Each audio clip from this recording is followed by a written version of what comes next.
Bien, ¿qué tal, hermanos? ¿Cómo están? Les saluda el hermano Fausto. Es domingo en la noche y tengo una deuda con ustedes que tengo que cumplir, y es darles otro capítulo más de la enseñanza de la sinagoga de Satanás, que se está poniendo bien interesante. Y yo sé que los pocos que están llevando el hilo de esta enseñanza me van a agradecer más adelante, especialmente los jóvenes, los que tienen menos de 20 años. Si ellos desde aquí agarran para entender la Biblia, se van a comer vivos a cualquier profeta, apóstol, escatólogo. Y eso es lo hermoso. De 20 años. Lo hermoso es la sabiduría que viene de la palabra de Dios. Y cuando tú tienes el respaldo escritural y al mismo tiempo el respaldo histórico, te das cuenta que ni siquiera lo que estudian en las universidades está bien. Te das cuenta de lo tremendamente criminal que es el engaño que nos han estado dando de comer. Y eso es todo. Yo lo que quiero es que tú te eduques y que seas sabio. Quiero hacerte más inteligente, más sabio. Y no que yo me crea más sabio que tú, nada que ver. Pero sí sé bastante. Cuando Honduras pasó por el golpe de Estado, yo inmediatamente sabía que algo estaba mal. ¿Por qué? Porque yo me codeaba con grandes personajes políticos y personas de poder y de influencia. Y yo conozco el idioma y también ciertos comentarios y ciertos indicios. Y yo empecé a hablar sobre esto. Y lo más triste es que todavía, después de tanto tiempo, que habrán pasado que 8 años, la gente sigue repitiendo la propaganda y la mentira. Siguen creyendo que a Mel Zelaya lo sacaron en pijama, cuando es mentira. Siguen tratando de dar a entender que Mel y Xiomara son esposos, cuando es mentira. A Mel, cuando lo sacaron de la casa en Tres Caminos, lo sacaron lo encontraron con, si no me equivoco, Beatriz Valle, la bocona esa, pelo corto, que está atacando a Luis Zelaya ahora, últimamente. Eran amantes y era una cantidad de inmoralidad sexual la que se movía en el gobierno. El hijo de Mel Zelaya era un sodomita que tenía relaciones sexuales con Hugo Lawrence, el embajador de la embajada americana de los Estados Unidos. O sea, son cosas que tú no tienes idea de las cosas que tú no sabes. Tú crees que lo que ves en la televisión es real. Hermanos, si tú fueras a un estudio de noticias, te darías cuenta de lo falso que son. Se ponen maquillaje, todo es mentira. Todo es un show para idiotizar a las masas. ¿Entiendes? Y tú eres parte de las masas y todo lo que tú crees viene de la pantalla del televisor. Tú no te diste cuenta que a Mel Zelaya lo sacaron vestido y él en el avión se puso en la pijama. Tú no te diste cuenta que todo había sido fraguado, es parte de un plan. Es la tesis, antitesis que provoca la síntesis. Mel es parte de un plan. A él no le dieron golpe de estado a la fuerza, él sabía lo que tenía que hacer. Y aquí viene la síntesis. Este gobierno de Juan Orlando, que primero fue Pepe Lobo, es la síntesis. Y todo esto es un teatro. Y Mel y Juan Orlando son aliados. Y tratan de ponerte la mentira y la coba tan tonta que te dicen que Luis Zelaya es el esclavo y el siervo de Mel Zelaya. Y nada que ver, solo porque tienen el mismo apellido. Perdón. Y que Luis Zelaya es el esclavo de Juan Orlando. Tú no entendiste. Yo hice un video hace poco. ¿Quién se benefició del golpe de Estado? ¿Sabes quién es el que se beneficia? Cuando la policía quiere investigar un asesinato, ¿a quién investigan? Al que se beneficia del asesinato. Es el primer sospechoso. ¿Quién se benefició del golpe de Estado? El Partido Nacional. El Partido Liberal quedó destruido. ¿Quién se benefició? El Partido Nacional. ¿Quiénes fueron los cómplices de Hillary Clinton para darle golpe de Estado a Mel? El Partido Nacional. Y acusan a Luis Zelaya de ser golpista, del partido golpista. Mel es parte de esta trama. Y sigue siéndolo. Es un títere. Así que si vas a echarle la culpa a un golpista, Mel es el golpista. Él se dio un autogolpe. Él se unió a esta farsa. Todo esto es acordado. Tú no entiendes cómo funciona y estás atrapado en la fábula.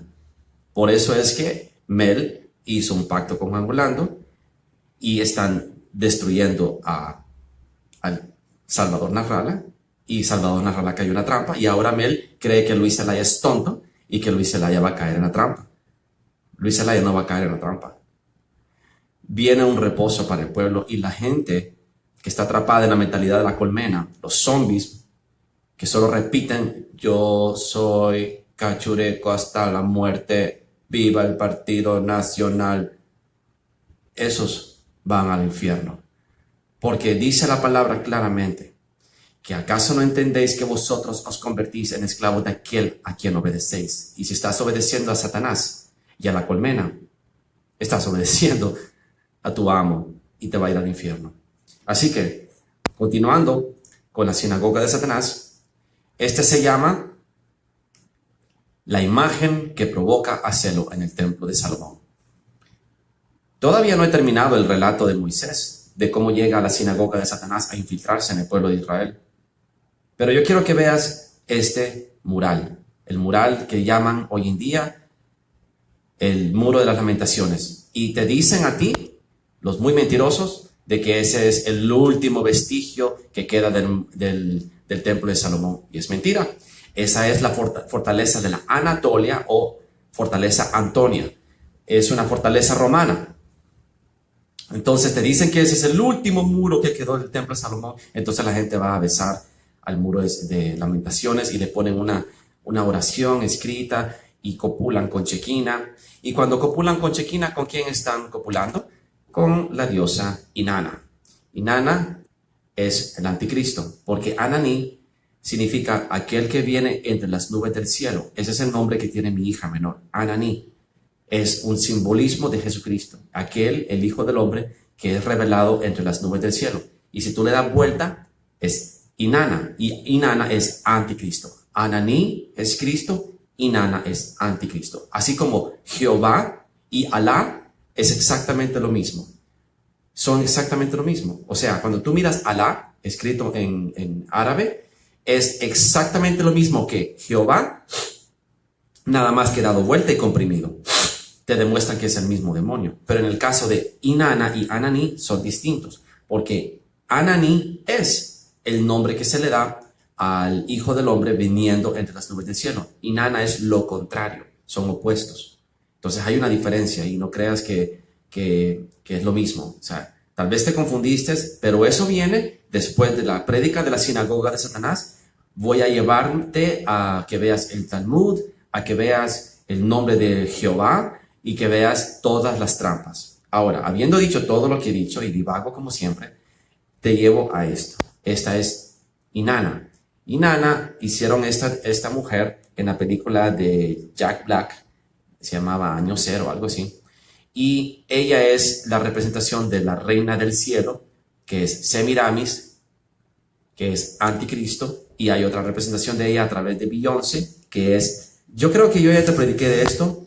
Y si tú me has estado siguiendo los videos, Beyoncé es la representación de la Beehive, la colmena, la reina del cielo. Ella es Oshun y ella está representada a través de la diosa madre. Yo ya te hice un video sobre esto. Entonces, cuando tú vas al Muro de las Lamentaciones, estás copulando con la diosa Chequina. Y te enseñé también que la sinagoga de Satanás venera al cubo de Saturno, y el cubo de Saturno es un hexágono o hexagrama que tiene 6 puntas, y el hexagrama simboliza a la colmena. En la colmena tú vas a ver pequeños hexagramas, porque este es una representación visual del átomo de carbono, que todos nosotros estamos hechos a base de carbono, y tiene 6 protones, 6 neutrones y 6... 6. La cosa es que 6 neutrones, 6 protones y 6, se me olvida el nombre de la otra partícula. El punto es de que esto es el idioma de Satanás. Esta es la estructura poligonal, de polígono, de la colmena. ¿Por qué digo polígono? Porque si tú no sabes lo que es un polígono, ve, investígalo. Vas a ver que Satanás se hace llamar a sí mismo Metatron. Y por eso vas a ver en Hollywood películas como Tron, y vas a ver figuras geométricas que se transforman porque son simbolismo satánico de Metratón, Lucifer, Apolión, que es un polígono, es el dios de los polígonos. Y todo esto tiene que ver con la masonería y con figuras geométricas que representan a Lucifer, y es demasiado extenso. Me tardaría años en enseñarte todo lo que sé, lo cual no puedo enseñártelo. Yo te lo dije, yo estuve metido antes de venir a Cristo, o antes de que Cristo viniera por mí. Yo estuve leyendo e indagando mucho tiempo en cosas del ocultismo, y por eso entiendo el idioma de Satanás, por eso lo identifico, y por eso cuando leo la Biblia veo más allá de lo que tú ves, y trato de enseñarte, y yo voy a tratar de enseñarte todo el tiempo que pueda, mientras Dios me dé vida, mientras tenga internet, mientras tenga un lugar donde hacerlo, y tenga los medios de hacerlo. Yo voy a seguir enseñando, porque me entristece ver cómo el pueblo de Dios está ignorante. Tú no sabías lo de Mel, ¿verdad? No sabías que todo era un plan.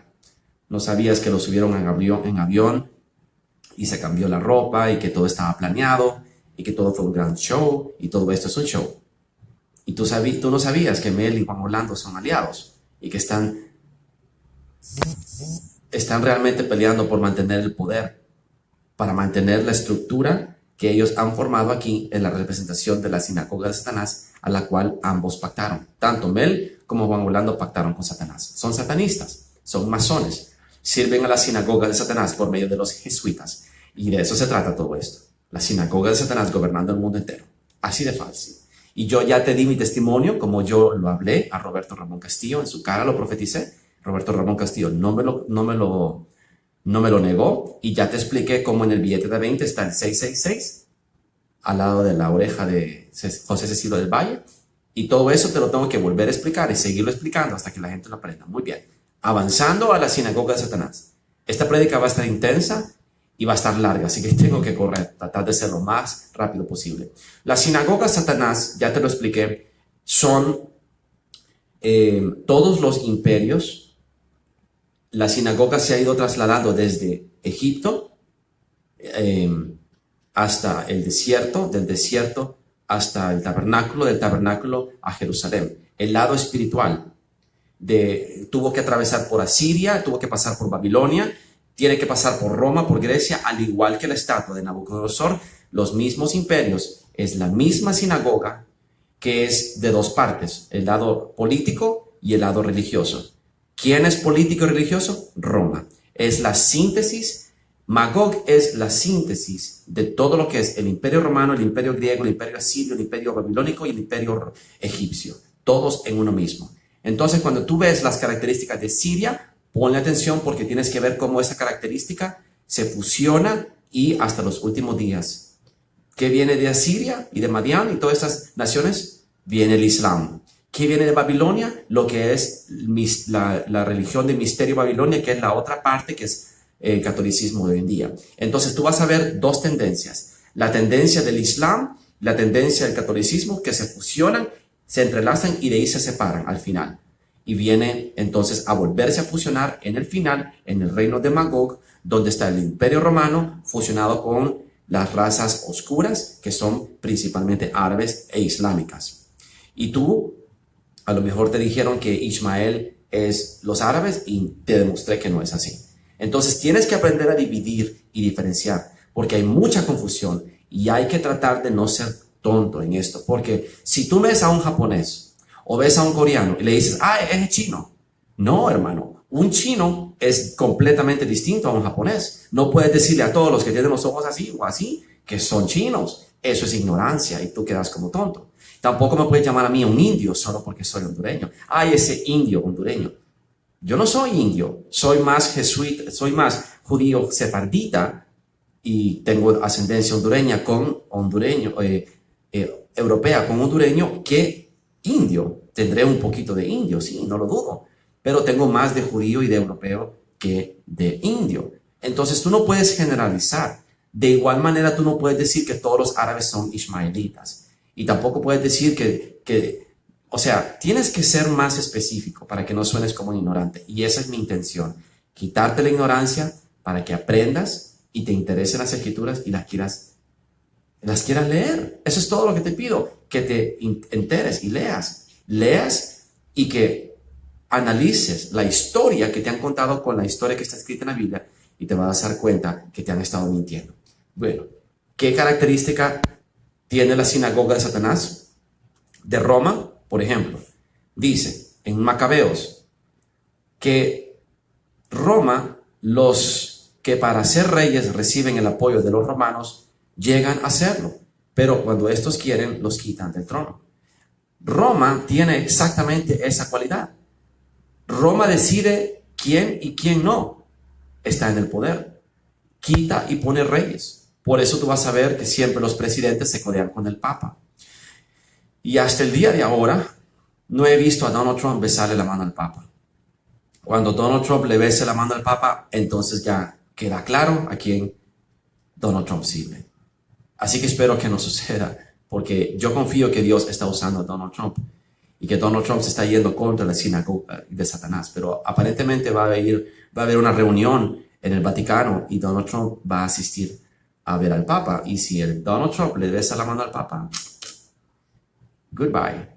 Ya sabemos que es parte del juego, queda confirmado, todo está evidente. Y si Donald Trump va al muro de las lamentaciones, goodbye. Ya sabemos a quién sirve también. Sirve a Satanás, sirve al anticristo. Y solo podemos esperar en Dios, no confiar en Donald Trump, sino confiar en Dios, que el reposo va a durar lo suficiente para que nos preparemos. El fin viene, la gran tribulación viene. Así que, habiendo dicho eso, hermanos, quiero que nos vayamos a el libro de Ezequiel. Ezequiel 8, el versículo 8 dice: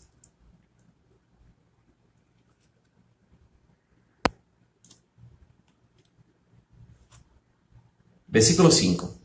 Hijo de hombre, alza ahora tus ojos hacia el lado del norte. Y yo alcé mis ojos hacia el norte.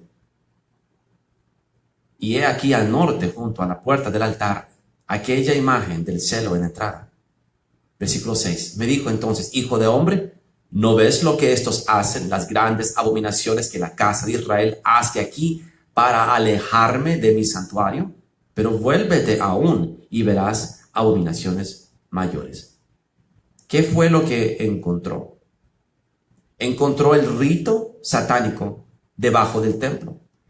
Si tú ves en Ezequiel, Dios lo traspasó y en el espíritu me alzó, dice el versículo 3, entre el cielo y la tierra, y me llevó en visiones de Dios a Jerusalén, a la entrada de la puerta de adentro que mira hacia el norte, donde estaba la habitación de la imagen del seno, la que provoca a celos. Entonces, ¿qué es lo que pasa aquí? Han puesto la imagen que provoca a celo a Dios, un Dios pagano, para provocar a celo a Dios y que Dios se aleje de su santuario. Y es el mismo principio. Desde aquel entonces hasta ahora, Dios no puede habitar en un templo donde habita una imagen que le provoca celo. Esa es la abominación desoladora, porque deja desolado el templo. Eso es el anticristo. La abominación desoladora es cuando un espíritu inmundo toma control y el Espíritu Santo se aleja, porque no puede habitar dos espíritus contrarios. Por eso es imposible que Barack Obama haya sido ungido por el Espíritu Santo y tocado por el Espíritu Santo, porque es el inicuo, el hijo de perdición, y el espíritu del anticristo mora en él, y él no puede ser tocado por el Espíritu Santo, porque el Espíritu Santo no se posa como paloma que tiene ganas de cagar sobre cualquiera. El Espíritu Santo sabe los suyos, conoce los suyos, y al que desde antemano conoció, lo predestinó. Y si tú no has leído Romanos 8, ve a leerlo. Capítulo 8, versículo 29. A los que él de antemano conoció, dice que los predestinó. Los que predestinó, los justificó. Y los que justificó, los glorificó. El Espíritu Santo no viene sobre cualquiera, solo sobre los elegidos. Grábatelo. No viene sobre cualquiera. Y si tú no me crees, es tu problema. Estás contradiciéndote a la palabra de Dios. Así que empiezo aquí. Y va a ser cíclico el mensaje. Porque aquí empieza y aquí termina el sermón de hoy. Porque ahí está el principio básico. La sinagoga de Satanás quiere instalar en el trono de Dios al impostor que se hace pasar por Dios, pero no lo es. y quiso hacerlo físicamente, pero ahora lo hace espiritualmente. Esa es la sinagoga de Satanás. Así que, ¿cómo empieza el viaje? Empecemos entonces. Ya te enseñé que Jerusalén es Sodoma y Egipto, la gran ramera, y que Egipto simboliza la esclavitud. Y te leí en Deuteronomio 28 que dice que los pueblos que traicionan el pacto y que se van tras dioses paganos, Dios los traerá de vuelta a Egipto, que no es físicamente Egipto, sino que es simbólico de esclavitud. Y por eso en Gálatas 4, ya te hablé, que Jerusalén actual es esclava y la Jerusalén celestial es la libre. Yo soy de la Jerusalén celestial, por eso soy libre. Libre de la ignorancia, libre del engaño, libre de todas las mentiras del mundo y veo, porque soy libre para ver. No estoy capturado, no estoy embrutecido. Así que quiero que leas conmigo esto. Deuteronomio 28.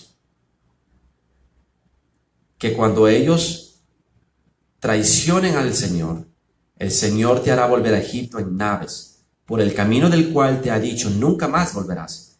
Ahí seréis vendidos a vuestros enemigos por esclavos y por esclavas. No habrá quien os compre. Eso fue lo que sucedió.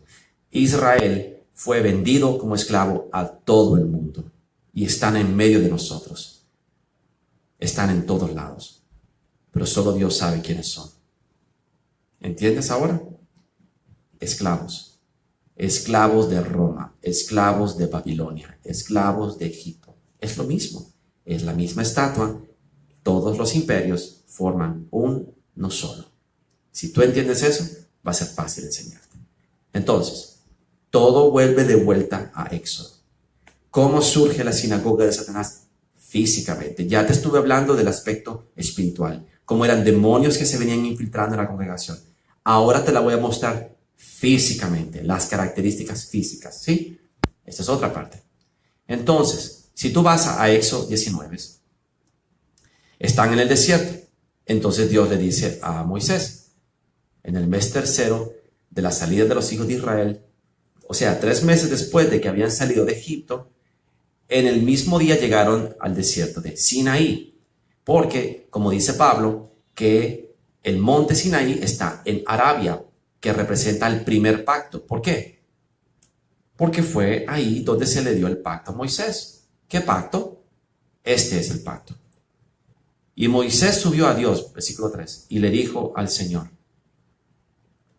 Y Moisés subió a Dios y el Señor lo llamó desde el monte, versículo 3, diciendo, así dirás a la casa de Jacob y anunciarás a los hijos de Israel, vosotros visteis lo que hice a los egipcios. ¿Quiénes son los egipcios? En este caso son los egipcios literales, pero transfórmalo a los que te esclavizan, la sinagoga de Satanás. Transfórmalo a nivel profético, dándole a entender lo que viene. Y escucha las palabras de Dios, el Eterno.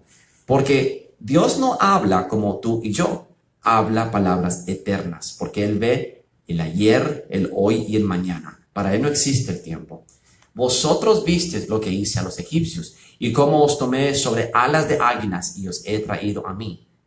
¿A mí? ¿Cómo que a mí? Los he traído a mí a la libertad de Cristo. Ahora pues, si diereis oído a mi voz y guardáis mi pacto, vosotros seréis mi especial tesoro sobre todos los pueblos.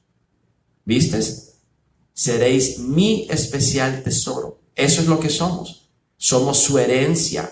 Somos su regalo. Somos su tesoro. Somos su más valioso posesión. Porque mía es toda la tierra. Y vosotros me seréis un reino de sacerdotes y gente santa. Quiero que esto sea el capítulo que te defina qué es la iglesia. ¿Qué es la iglesia? Es un pueblo santo. Es una nación de sacerdotes, tal como lo dice 1 de Pedro, capítulo 2. Real sacerdocio, nación santa, pueblo adquirido por Dios. Las piedras vivas que construyen su templo. Nosotros somos su templo. Ya no necesitamos un tabernáculo. Ya no necesitamos un templo de Salomón. Ya no necesitamos un tercer templo en Jerusalén. Somos el templo, su nación santa, su pueblo adquirido. Importante. Entonces, Éxodo 19, vámonos a Éxodo 20. Versículo 18. Todo el pueblo observaba el estruendo y los relámpagos, porque están ahí en el monte Sinaí. Y están viendo la gloria de Dios. Y se horrorizan. Están espantados. No lo pueden creer. ¿Te imaginas? La gloria de Dios, cómo retumbaba esa montaña. ¿Tú has estado en la calle cuando se te parquea un carro de estos reggaetoneros que tienen parlantotes? Y sientes que te vibran los intestinos. Ya te imaginas multiplicar eso por 100 veces. Esta gente sentía que se moría, literalmente, cuando oían la voz de Dios. Todo el pueblo observaba el estruendo, versículo 18, de Éxodo 20. Y el sonido de la bocina, o sea, el sonido de la trompeta, y el monte que humeaba. Y viéndole el pueblo temblaron y se pusieron de lejos. Y dijeron a Moisés: habla tú con nosotros y nosotros te oiremos. Pero no hable Dios con nosotros, para que no muramos. Y Moisés le respondió: no teman, porque para probaros vino Dios, y para que su temor esté delante de vosotros, para que no pequéis. Pero el pueblo estuvo de lejos, y Moisés se acercó a la oscuridad en la cual estaba Dios. Entonces le dice Dios a Moisés: así dirás a los hijos de Israel: vosotros habéis visto que he hablado desde el cielo con vosotros. No hagáis conmigo dioses de plata, ni dioses de oro. Ese es el pacto. No harás otros dioses. Me adorarás a mí. Eso era todo, tan fácil como eso. Y ni eso pudieron cumplir. Entonces el pueblo de Israel está aterrorizado. Porque cuando Dios les está dictando los 10 mandamientos, Dios les está hablando y tiembla la tierra. Y ellos dicen: ya no hable más, no queremos morir. Estaban asustados. Vete conmigo a Éxodo 24. Dice Dios: sube y preséntate ante mí, junto con Aarón, Nadab y Abiú, y 70 ancianos de Israel. Aquí empieza todo. Estos ancianos de Israel son la sinagoga de Satanás ahora. Surgen del monte Sinaí. Y ellos son los que ayudan a Moisés a gobernar el pueblo. Entonces tú vas a observar que a partir del desierto se establece el orden jerárquico, y los ancianos de Israel todo el tiempo están metiendo las 4 patas.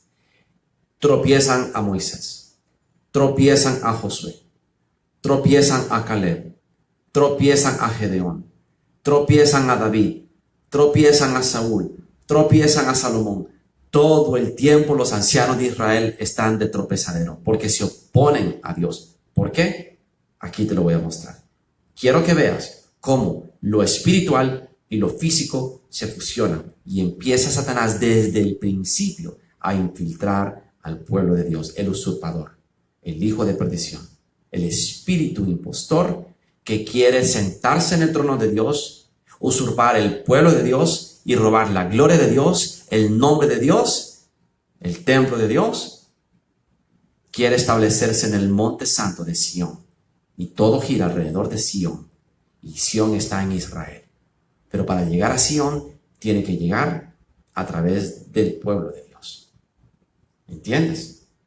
Y si es posible usurpar al pueblo de Dios. Y eso es lo que ha estado haciendo. Mira lo que dice aquí. Entonces Dios le dice a Moisés: apártame 70 ancianos de Israel. Deben inclinarse a cierta distancia, pero solo tú te acercarás a mí. Que no se acerquen ellos y que tampoco suba el pueblo con ellos. Entonces, en versículo 9, Moisés, Aarón, Nadab y Abiú y los 70 ancianos de Israel subieron al monte y vieron al Dios de Israel. Aquí está el problema. Ellos vieron a Dios. Lo vieron con sus ojos. Y quiero que entiendas esto, lo que esto implica. Moisés, Aarón, Nadab, Abiú y los 70 ancianos de Israel, 7-0. Siempre se repite 70. 70 ancianos del Sanhedrin, que es el concilio, que es como el Congreso de Israel hoy en día, formado por líderes políticos y líderes religiosos, los ancianos de Israel, el Sanhedrin. Investígalo. Y no solamente eso, 70 ancianos, 70 naciones, 70 potestades que rigen el mundo, 70 años de Israel. ¿Estás entendiendo la repetición de 70, 70, 70? Estamos en los últimos días, hermano. Más vale que entiendas. Y mira lo que sucede aquí. Ellos ven a Dios. Lo ven como. Dice que lo vieron.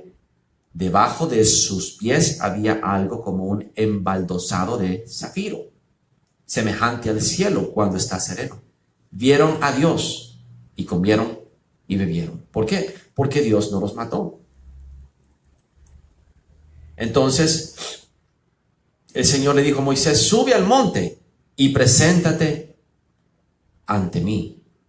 Espera allá, que voy a darte las tablas de piedra con la ley y los mandamientos que he escrito. A los ancianos le dijo Moisés, ustedes quédense aquí, no se acerquen, porque no tenían permiso de acercarse a Dios. Ahora mira lo que dice Números.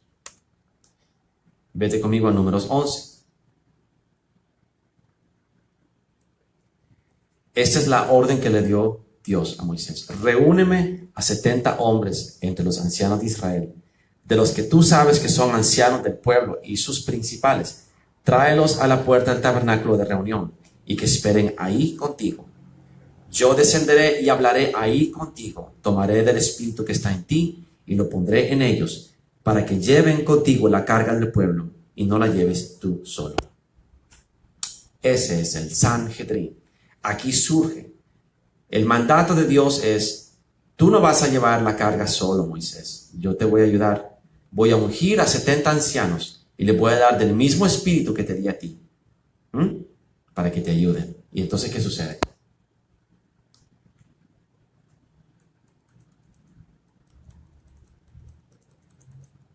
Versículo 24. Salió Moisés y comunicó al pueblo las palabras del Señor. Luego reunió a los 70 hombres entre los ancianos del pueblo y los reunió alrededor del tabernáculo. Del tabernáculo,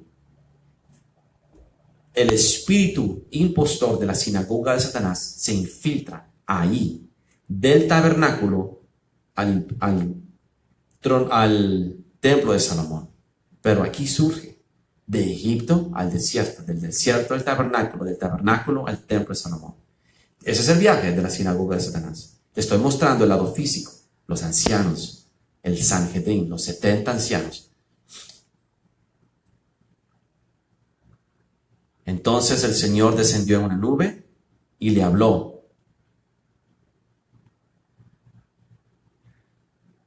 Entonces el Señor descendió en la nube y habló. Luego tomó del espíritu que estaba en él y lo puso en los 70 hombres ancianos.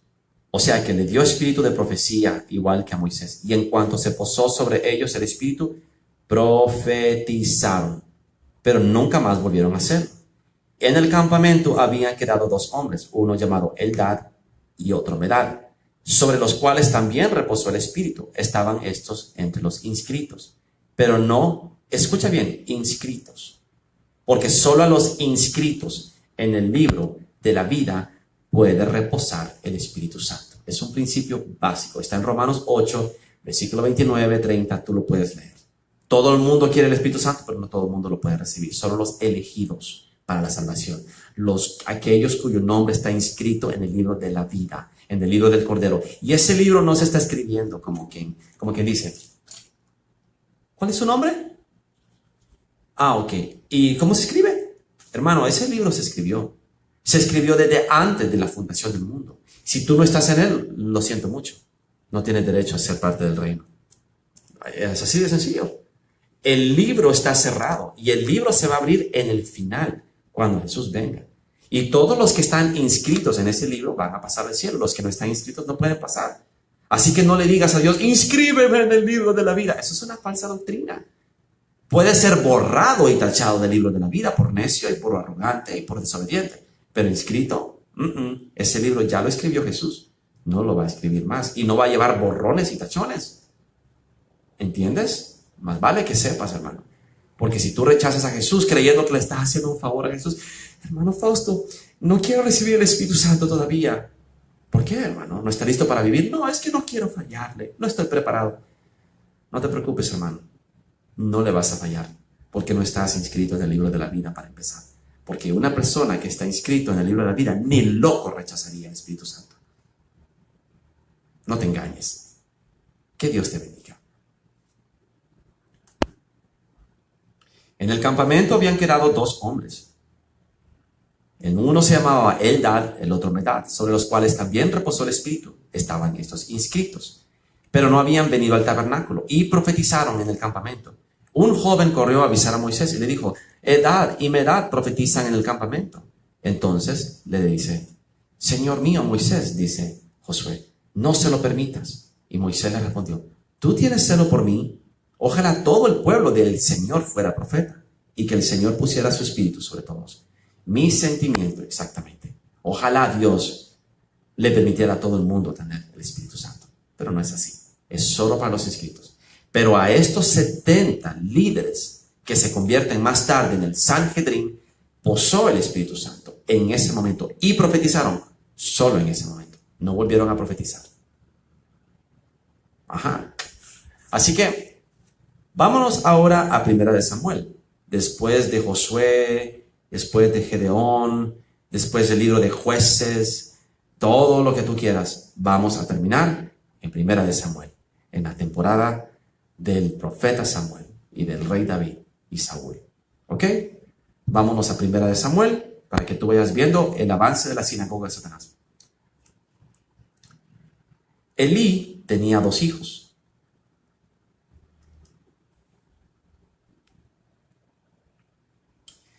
Y desgraciadamente Elí no era muy estricto con sus hijos. Y los hijos de Elí, el sacerdote, eran hombres impíos, dice el versículo 12. No tenían conocimiento del Señor. Ahora, esa es una frase que quiere decir que no conocían personalmente a Dios. Conocían a Dios por nombre, porque el papá de ellos era sacerdote. Y ellos también eran sacerdotes. Pero no tenían una relación con Dios. Eran impíos. ¿Qué significa ser impío? Tú cuando dices impío es como que no es limpio. No, impío es lo contrario de piadoso. El piadoso es el que se parece a Dios. El que respeta a Dios, teme a Dios, practica y constantemente está en el constante ejercicio de la piedad, que es orar, ayunar, mantenerse santo, ayudar al prójimo, etc. Esa es la piedad. Entonces, el impío no tiene piedad. Por eso no es piadoso, es impío, de falta de piedad. Los hijos de Elí eran impíos, eran hombres avaros, eran carnales, eran fornicarios, y Dios los maldice. Entonces, viene un hombre de Dios y visita a Elí. Elí ya les llamó la atención levemente a sus hijos. Y vino varón de Dios a Elí. Este es el versículo 27. Y vino un profeta a Elí y le dijo, así ha dicho el Señor, ¿no me manifesté yo claramente a la cara de tu padre cuando estaba en Egipto en casa de Faraón? ¿De qué habla? Está hablando de levitas y Aarón. Se le manifestó cara a cara a Aarón y a los levitas. ¿Sí? Entonces este muchacho, Elí, es de los levitas. Yo lo escogí por mi sacerdote entre todas las tribus de Israel, para que ofreciese sobre mi altar y quemase incienso, y llevase efod delante de mí. Y vi a la casa de tu padre todas las ofrendas de los hijos de Israel. ¿Por qué habéis hollado mis sacrificios y mis ofrendas, que yo mandé ofrecer en el tabernáculo? Y has honrado a tus hijos más que a mí. Esto es lo que la mayoría de los cristianos hacen hoy en día. Complacen más a sus hijos que a Dios. Temen más a sus hijos que a Dios. Honran más a sus hijos que a Dios. Eso es lo que hace la sinagoga de Satanás también. Y eso es lo que Jesús te dice. El que ama más a padre, madre, hijo o hijas que a mí, no es digno de mí. Elí hacía eso. ¿Y qué fue lo que le pasó a Elí? Bueno, engordándoos de lo principal de todas las ofrendas de mi pueblo Israel, porque ellos se comían la mejor carne. Antes de ofrecerla en el altar se la comían. Por tanto, el Dios de Israel dice: yo había dicho que tu casa y la casa de tu padre andarían delante de mí perpetuamente. Mas ahora ha dicho el Señor: nunca yo tal haga, porque yo honraré a los que me honran, y a los que me desprecian serán tenidos en poco. En este momento, Dios está quitando el sacerdocio de una de las familias de descendencia de Aarón y de Leví. Así que el que no honra a Dios, Dios no lo honra. El que no le cumple a Dios, Dios no le cumple tampoco. El que abandona a Dios, Dios le abandona. El que traiciona a Dios, Dios le traiciona. Es la reciprocidad de Dios. Y dice el versículo 31, he aquí, vienen días en que cortaré tu brazo y el brazo de la casa de tu padre, de modo que no haya anciano en tu casa. Está quitando proféticamente. He aquí vienen días que quitaré el sacerdocio levítico para siempre, de la casa de tu padre Aarón y Leví, y de la casa de tus hijos. Observa lo que está diciendo Dios. Verás tu casa humillada mientras Dios colma de bienes a Israel, y en ningún tiempo habrá anciano en tu casa. El varón de los tuyos yo lo cortaré de mi altar. Será para consumir tus ojos y llenar tu alma de dolor. Y todos los nacidos en tu casa morirán en la edad viril. Y te será por señal esto que acontecerá a tus dos hijos, Ofni y Finees. Ahora Dios se traslada de lo profético al futuro a lo actual. Y esta será la señal del pacto que he hecho contra ti y la casa de tu padre. Ofni y Finees morirán los dos el mismo día. Porque son dos linajes los que se dividen de ahí. ¡Wow! El linaje levítico y el linaje profético. Escucha lo que viene. Y yo me suscitaré un sacerdote fiel. Mira, y yo me proveeré a mí mismo, o traeré a mí mismo un sacerdote fiel. Y ya no va a ser un sacerdote como el de Leví, sino que será como el de Melquisedec. Según Hebreos 8 y 7, deberías ir a leerlo hoy en la noche, para que entiendas el sacerdocio de Cristo, el sacerdocio de nosotros, que es el sacerdocio de Melquisedec, sin principio, sin final, sin genealogía, sin saber de dónde surge del Eterno.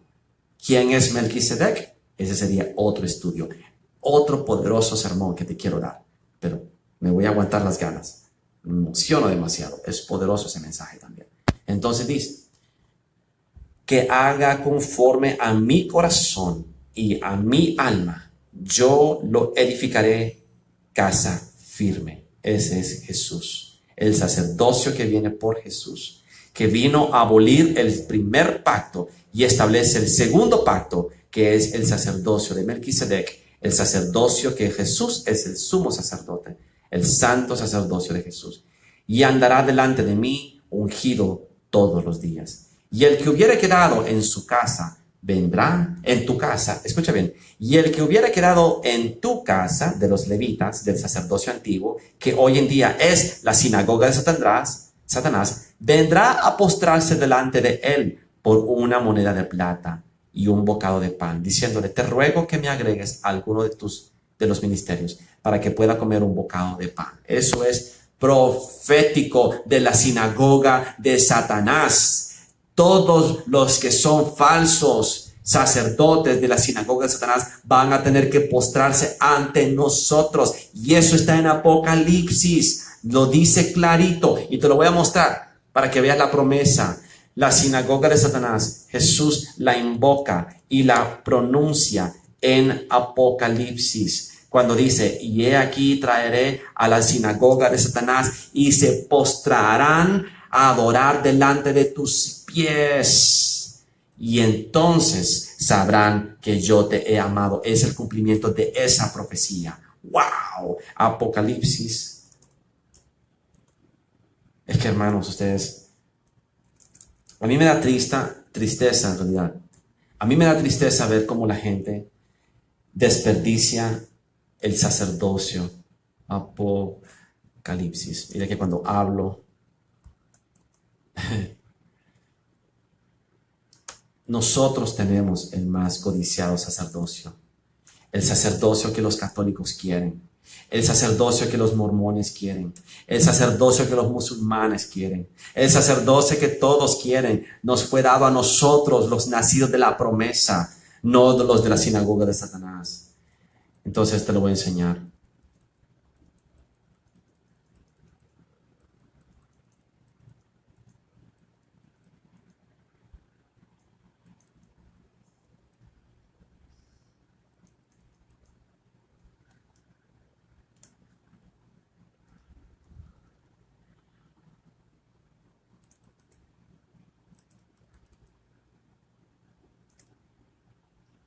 Bien.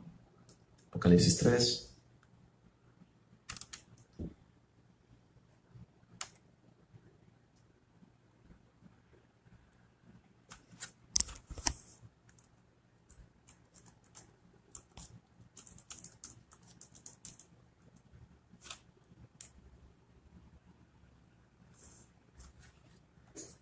Ay, esta computadora.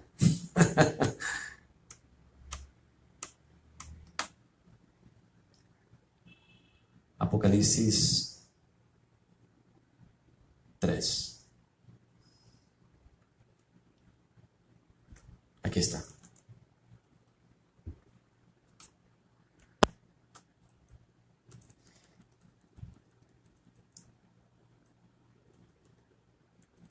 He aquí, versículo 9. Yo entrego de la sinagoga de Satanás a los que se dicen ser judíos y no lo son, sino que mienten. He aquí, yo haré que vengan y se postren a tus pies y reconozcan que yo te he amado. Esa es nuestra victoria. Van a ser humillados todos estos satanistas, todos estos fanfarrones, sacerdotes autodenominados, levíticos que quieren atraparte de vuelta y llevarte otra vez a Egipto. Ellos van a ser nuestros esclavos. Bueno, no literalmente, pero ellos van a ser humillados. Ellos van a tener que mendigar pan, porque los primeros serán postreros y los postreros serán primero.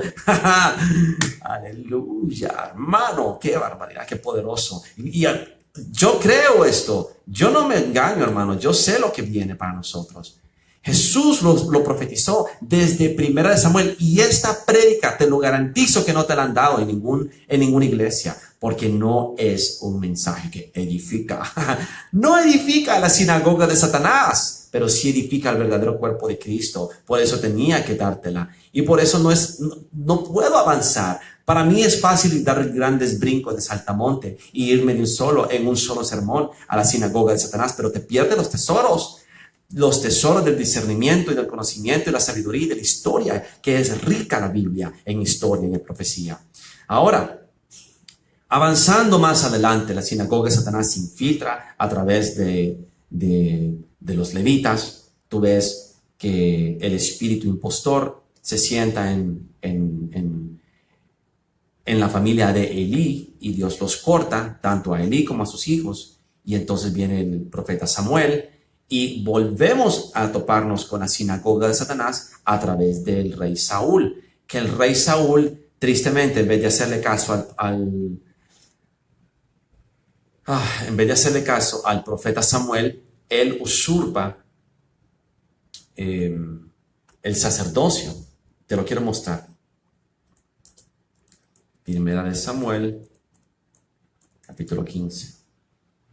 Porque el rey Saúl, tristemente, escucha al Sanhedrín, a los 70 ancianos de Israel. Y los ancianos le dan un mal consejo, y Saúl tristemente obedece.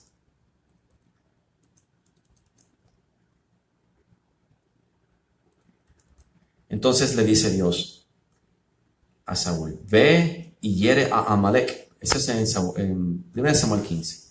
Ve pues y hiere a Amalek y destruye todo lo que tiene y no te apiades de él. Mata a hombres, mujeres y niños.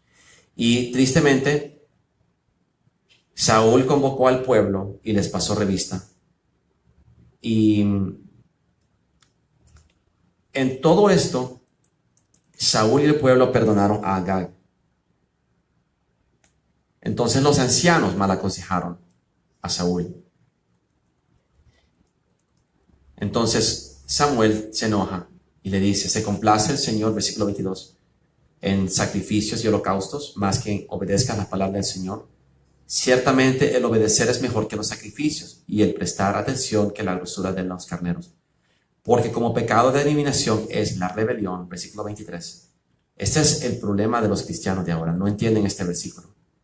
Porque como el pecado de brujería, adivinación y hechicería es la rebelión. Y como ídolos e idolatría, la obstinación. Por cuanto tú desechaste la palabra del Señor, que es Jesús, la verdad, Él también te ha desechado a ti para que no seas rey. Entonces, tristemente Saúl se pierde el reino. Porque más tarde,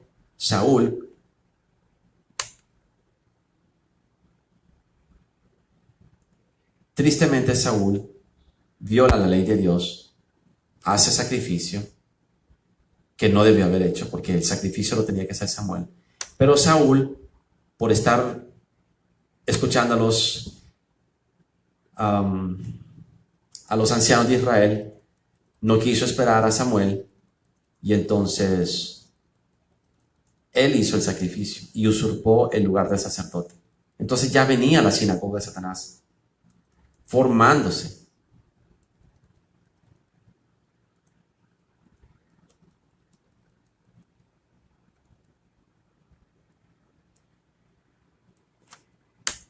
Te lo voy a buscar para que lo leas, porque quiero que tengas Saúl ofrece sacrificio por Samuel.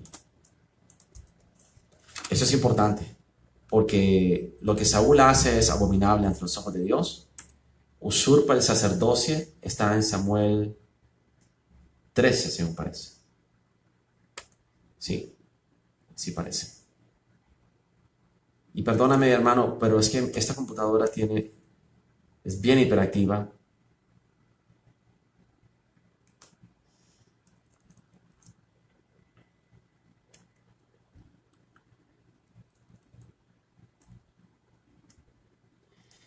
Versículo, ok, Samuel 13.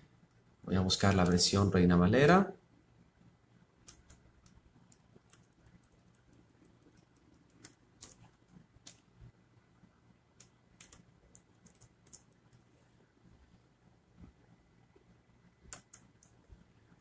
Entonces mira lo que sucede con Saúl. El muy burro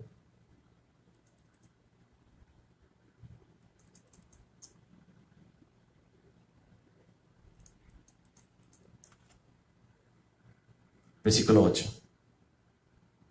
Versículo 7. Y algunos de los hebreos pasaron el Jordán a la tierra de Gad y de Galaad. Pero Saúl permanecía aún en Gilgal y todo el pueblo iba tras de él temblando.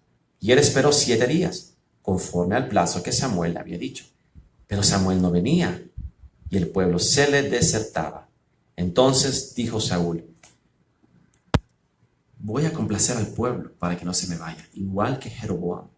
A Dios le da cólera que tú quieras complacer a la gente en vez de complacerlo a él. Y eso es lo que la sinagoga de Satanás hace.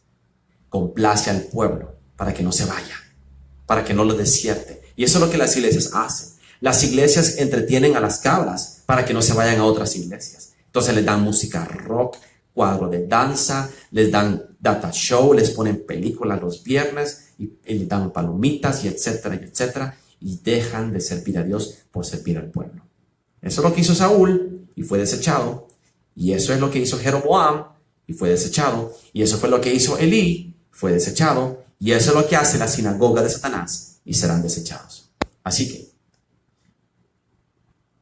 traedme holocausto, dice Saúl, y ofrenda de paz. Y ofreció el holocausto. Y cuando él acababa de ofrecer el holocausto, he aquí Samuel que venía, y Saúl salió a recibirle para saludar.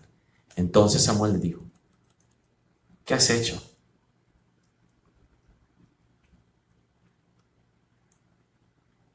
¿Qué has hecho, Samuel? ¿Qué has hecho, Saúl? Le pregunta Samuel. ¿Qué hiciste? Y para Saúl no es nada. Entonces Samuel le dijo, versículo 11, ¿qué has hecho? Y Saúl le respondió, no, es que como yo vi que el pueblo se me estaba yendo y que estaban aburridos y vi que tú no veías en el plazo que acordamos y que los filisteos estaban reunidos en Micmas, y me dije, ahora descenderán los filisteos contra mí a Gilgal, y yo no he implorado el favor del Señor.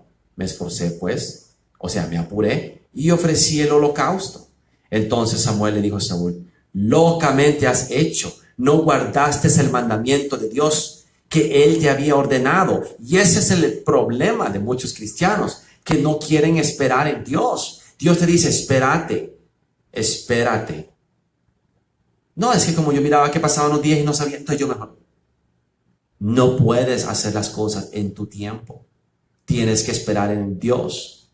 Él va a hacer lo que tiene que hacer, tú no lo apures, es en el tiempo de Dios. Porque mientras tú no ves, Él está moviendo las piezas para que sea perfecto, si es que tú le obedeces.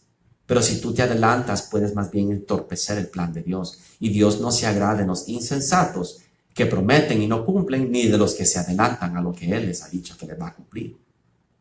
Lo que hizo Sara con Abraham, que ya estoy muy vieja y no tengo hijo, estoy estéril, acostate con mi empleada, con mi esclava, Agar. Eso es lo que trae problemas al plan de Dios. ¿Entiendes ahora? Entonces eso fue lo que hizo Saúl. Entonces Samuel le dijo a Saúl, locamente has hecho, no guardaste el mandamiento del Señor. Versículo 13, tu Dios, que Él te había ordenado, pues ahora el Señor hubiera confirmado tu reino sobre Israel para siempre. Mas ahora tu reino no te será duradero. El Señor se ha buscado un varón conforme a su corazón, a cual el Señor ha designado para que sea príncipe sobre su pueblo, por cuanto tú no has guardado lo que el Señor te había mandado. Y ese fue David. Dios no te necesita. Tú quieres ser necio, Dios te va a cortar y le va a dar tu corona y tu reinado a alguien más humilde, a alguien más obediente. ¿Sí? No lo digo yo. No lo digo yo.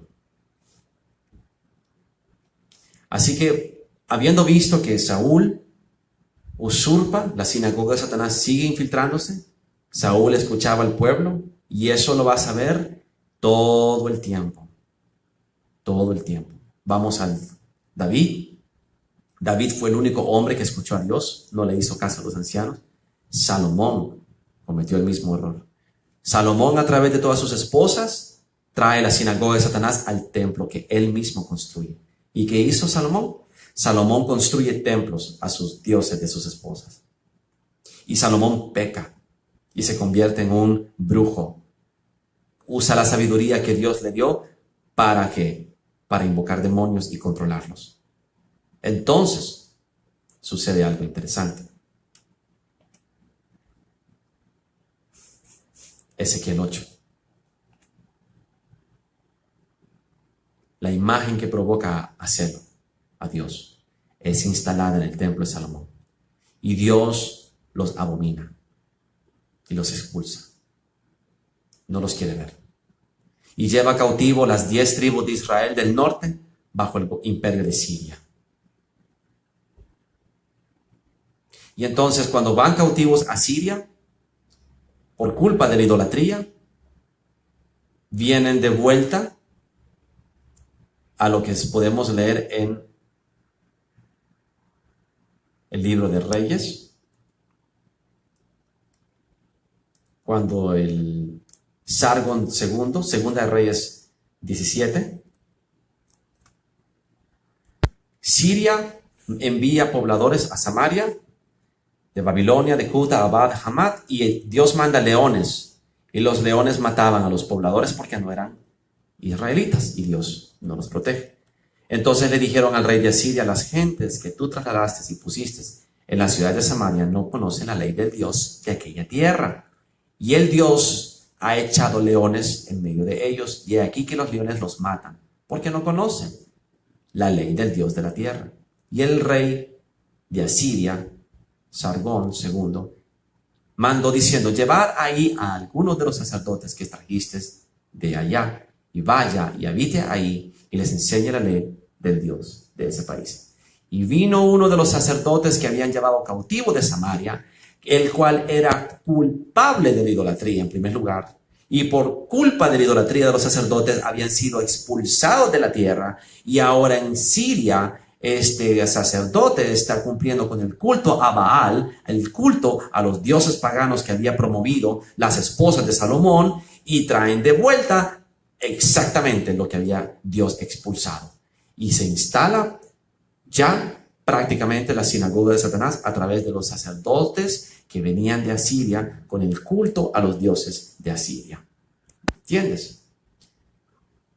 Y vino uno de los sacerdotes que habían llevado cautivo de Samaria y habitó en Betel, y les enseñó cómo temer a Jehová, el destructor, a Baal. No es el Yod-Heh-Vah.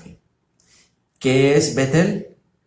Donde Jeroboam, el hijo de Salomón, instaló los 2 becerros de oro. ¿Te acuerdas de esa prédica? Esa es la sinagoga de Satanás, donde Jeroboam, por complacer al pueblo, porque iban a Jerusalén a adorar, decía: si este pueblo va a Jerusalén, se van a volver a Roboam y se van a venir contra mí y me van a matar. Voy a perder el reino. Mejor voy a hacerles dioses. Y les construyó 2 becerros de oro y puso sacerdotes que no eran levitas. ¿Te acuerdas de eso? Porque eso lo prediqué, creo que hace 2 videos. Entonces ya ves cómo se van entrelazando las historias. El pecado de Jeroboam es muy ofensivo para Dios. Y eso fue en Betel. Y en Betel es donde se instala la sinagoga de Satanás, que corrompe a todo Israel. Pero cada nación se hizo sus dioses y los pusieron en los templos de los lugares altos que habían hecho los de Samaria, cada nación en su ciudad donde habitaba. Así que ahí está tu ecumenismo para ti, ¿eh? Los de Babilonia hicieron a Sucot. Los de Cuta hicieron a Nergal. Los de Hamat hicieron a Asima. Los Abeos hicieron a Nibas y a Tartac. Los de Sepharvaim quemaban sus hijos en el fuego para adorar a Adremelech y Anamelech, que son Nimrod y Semiramis, Baal y la diosa de la luna, Ishtar, dioses de Sepharvaim. Temían al Señor, a Baal, e hicieron el bajo pueblo sacerdotes de los lugares altos, que sacrificaban para ellos en los templos de los lugares altos. Temían al Señor y honraban a sus dioses. O sea que era un culto mixto. Ahí viene lo que te vengo diciendo, que el templo de Salomón pusieron imagen de provocacelo porque adoraban a Yod-Heh-Vah, pero también a los otros dioses. Querían hacer ecumenismo, que se ha vuelto tan popular. Los musulmanes a Alá, los católicos a María, los evangélicos a Jehová de los ejércitos, los mormones a Joseph Smith.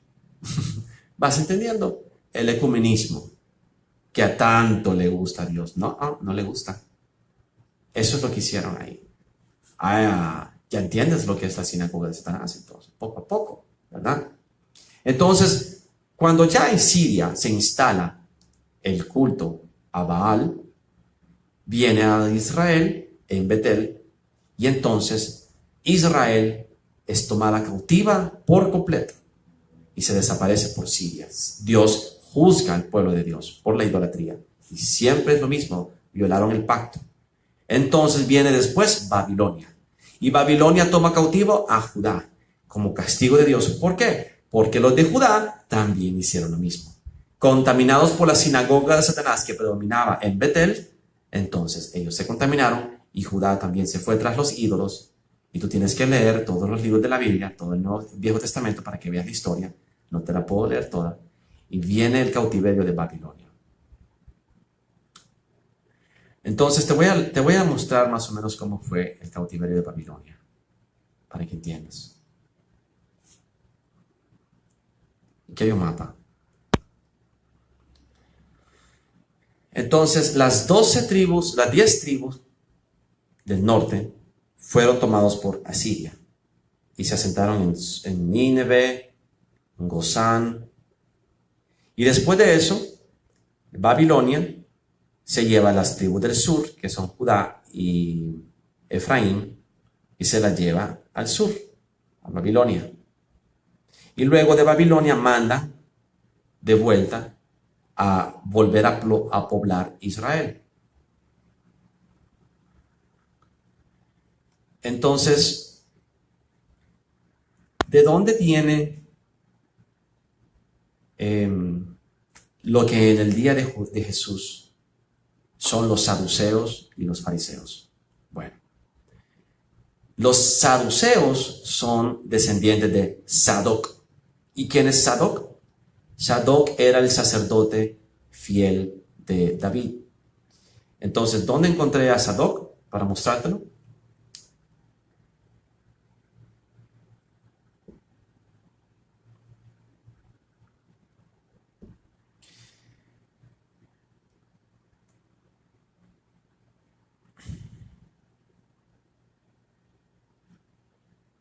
Están un poco mezcladas las escrituras aquí. Permíteme buscarlo. Aquí está. Segunda de Samuel. Entonces, he aquí también iba Sadoc y con él todos los levitas que llevaban el arca del pacto de Dios. O sea que Sadoc era levita y asentaron el arca del pacto de Dios y subió Abiatar después que todo el pueblo hubo acabado de salir de la ciudad. Versículo 25. Pero dijo el rey David a Sadoc: vuélvete con el arca de Dios a la ciudad.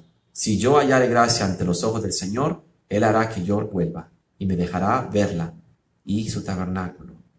Y si dijere: no me complazco de ti, aquí estoy, haga de mí lo que bien le pareciera. Dijo además el rey al sacerdote Sadoc: ¿no eres tú el vidente, o sea, el profeta? Porque en los tiempos de David y en los tiempos de Saúl, al profeta le decían vidente. No profeta, le decían vidente. Entonces, cuando mires vidente, no es un brujo, es un profeta en los tiempos de David. Vuelve en paz a la ciudad, y con vosotros vuestros 2 hijos, Ahimaas tu hijo, y Jonatán, hijo de Abiatar. Mirad, yo no me detendré en los varos del desierto, hasta que venga respuesta de vosotros, y que me dé aviso. Entonces Sadoc y Abiatar volvieron el arca de Dios a Jerusalén, y se quedaron allá. Vas a ver también en Primera de Crónicas que menciona a Sadoc, joven valiente y esforzado, con 22 de los principales de la casa de su padre. De la descendencia levítica de Sadoc es que surgen los fariseos, los saduceos. Entonces, quiero que volvamos a Nehemías, que es más adelante, cuando regresan de Asiria. Entonces mandan a aquel sacerdote a Betel. Judá es tomada cautivo por Babilonia por culpa de la necedad de ellos. Avanzando más adelante, 500 años antes de Cristo, Babilonia lleva cautivo y entonces surge el decreto de Ciro, y Ciro envía de vuelta a Nehemías para que Nehemías reconstruya el templo. ¿Te acuerdas de eso? Entonces, vamos a Nehemías capítulo 2. Y Nehemías viene a levantar los muros de Israel. Artajerjes envía a Nehemías a Jerusalén, le da madera, le da oro, le da los instrumentos, y Nehemías vuelve a Israel y le dice: vamos a reconstruir Israel, manos a la obra. Y dice el versículo 19: pero cuando lo oyeron Sanbalat, Joronita, Tobías, el siervo amonita, y Gesem, el árabe, no dice que es ismaelita, es árabe, Hicieron escarnio de nosotros y nos despreciaron, diciendo, ¿qué es esto que hacéis? ¿Os rebeláis contra el rey? Y en respuesta le dije, el Dios de los cielos, Él nos prosperará, y nosotros sus siervos nos levantaremos y edificaremos, porque vosotros no tenéis parte ni derecho ni memoria en Jerusalén. ¿Por qué? Por esto. Nehemías 13. Por eso es que los cristianos no entienden la Biblia, porque no han estudiado lo que está atrás, las genealogías. Esto es lo más importante. Quiero mostrártelo.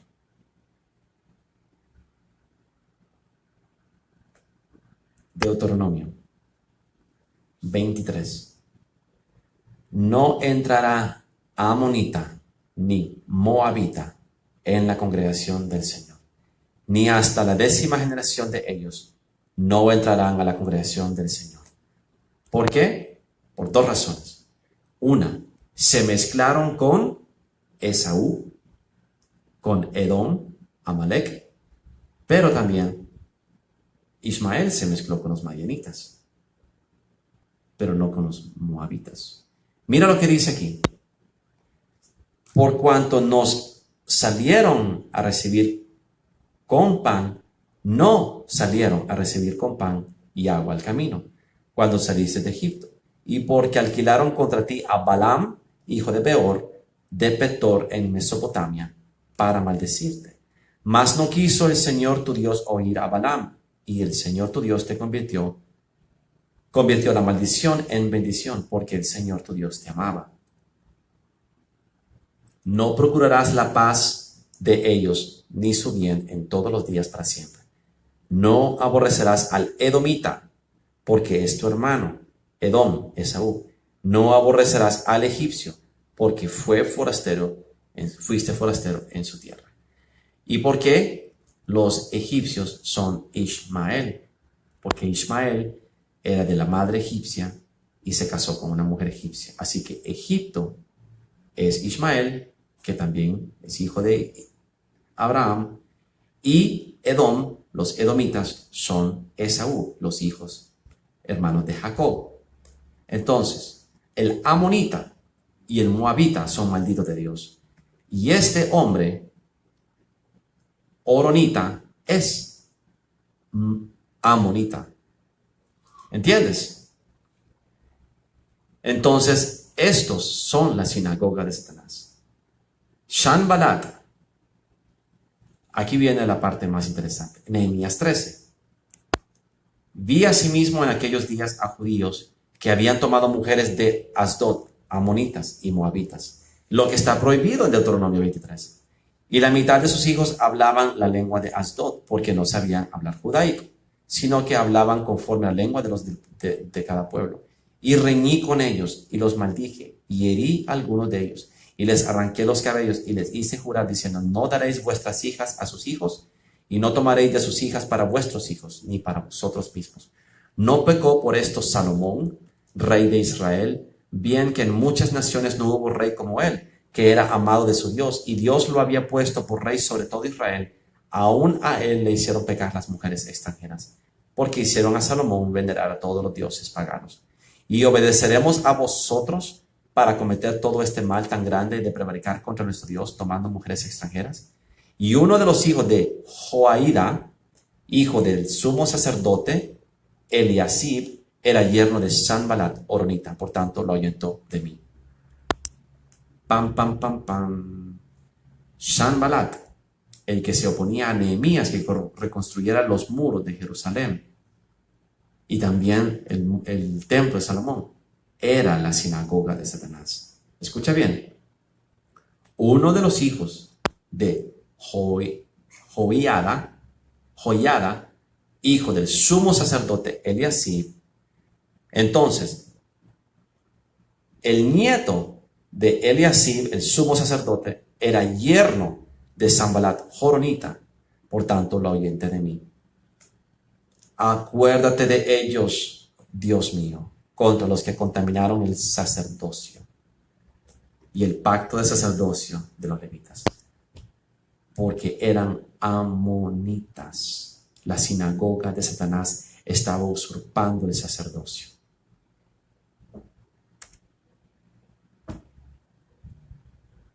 Ahora está claro, ¿no? ¿Te quedó claro? Terminamos este capítulo. Mañana te voy a hablar sobre los saduceos y los fariseos y la sinagoga de Satanás en los días de Jesús. Y eso también es bien interesante. Espero que puedas ver este video otra vez y que te recuerdes. Recuerda cómo vino todo. Porque si tú puedes predicar esto, le callas la boca a cualquiera. Se van a asombrar de lo que sabes. Ah, no sabía. Ah, en serio, así fue. Entonces fue de aquí, allá y de allá para acá. Ah, tiene lógica, ahora entiendo. La pugna entre los samaritanos y los judíos es debido a este evento. Los que usurparon el sacerdocio, usurparon el templo, usurparon el pueblo de Dios. Entonces, en los días de Jesús, por eso había tanta pugna. Y cuando te habla del ama a tu prójimo como a ti mismo, está hablando de los samaritanos, ¿verdad? Ahora ya entiendes por qué. Porque ellos eran enemigos de Israel. Así que buenas noches, gracias por escucharme, por tu paciencia y que sea bendecido en el nombre de Jesús. Hasta mañana, hermano.